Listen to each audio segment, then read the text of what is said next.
Excellency.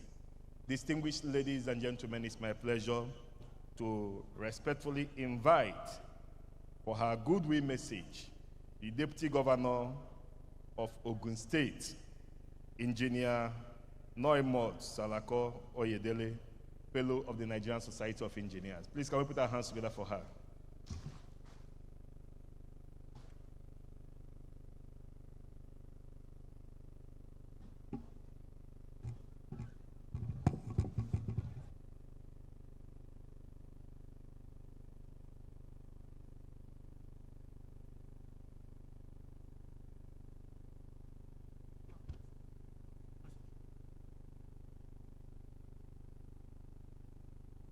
Good afternoon, ladies and gentlemen.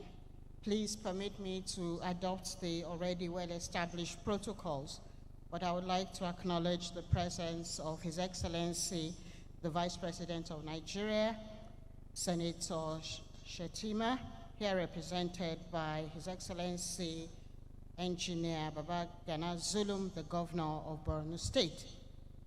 Please, I will be partial and recognize the former Governor of Ogun State, His Excellency, Senator Daniel. I bring you good wishes from His Excellency, the Governor of Ogun State, Prince Dakwa Abiodun, MFR, CON, and the good people of Ogun State.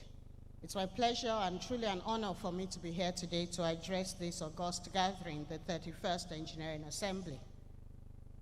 The theme of this gathering is very appropriate, and we've had a very wonderful keynote lecture from our guest speaker.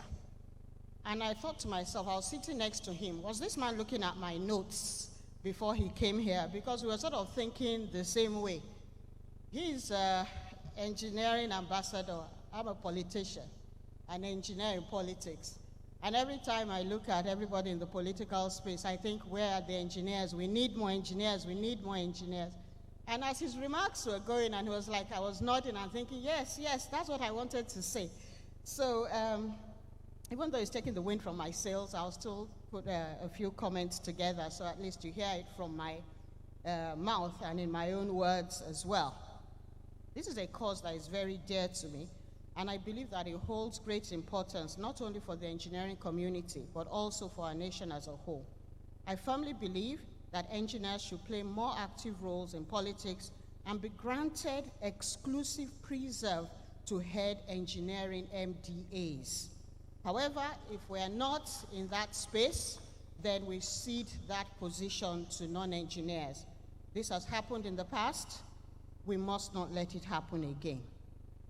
My advocacy is rooted in the belief that engineers possess unique skills, perspectives, and expertise that can bring about remarkable progress in our nation's development. By actively engaging in politics, engineers will get opportunities to hold elected office in executive and legislative arms of government, head and occupy key positions within government agencies, especially engineering MDAs, where we can apply our proficiencies to shape policy, regulations, and projects that will drive socioeconomic growth and nation building. Distinguished ladies and gentlemen, we have in our midst His Excellency Engineer Babagana Zulum, His Excellency Senator Tumba Agbenga Daniel, His Excellency Senator Engineer Iola Omishore. These are living witnesses for us of the effectiveness of engineers in government. We thank them. They have blazed the trail for those of us coming behind them. Furthermore, as we advocate for engineers to participate in politics, it is crucial to acknowledge the backdrop of Nigerian politics, which often becomes entangled with identity politics.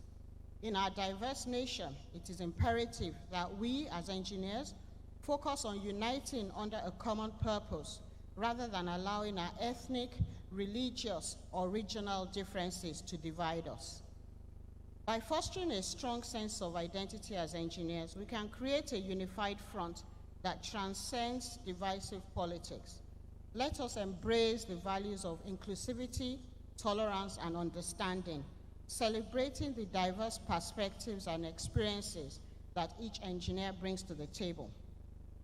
When we unite with a common purpose and a commitment to serve our nation, we become a formidable force capable of effecting meaningful transformation.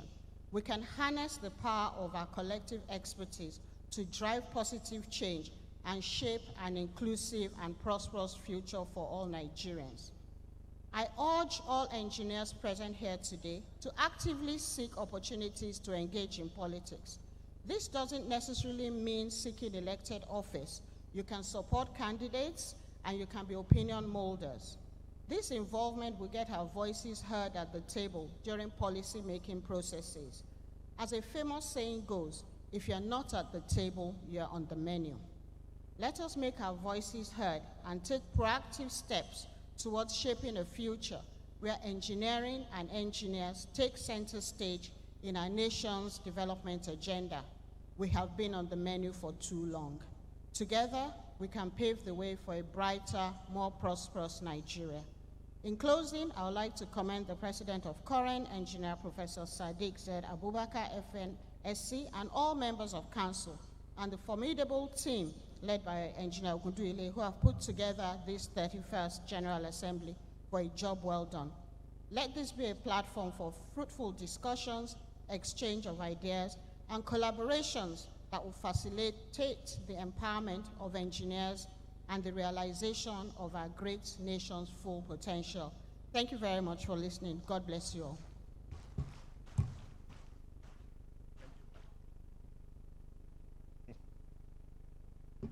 Please, let's put our hands together for Her Excellency,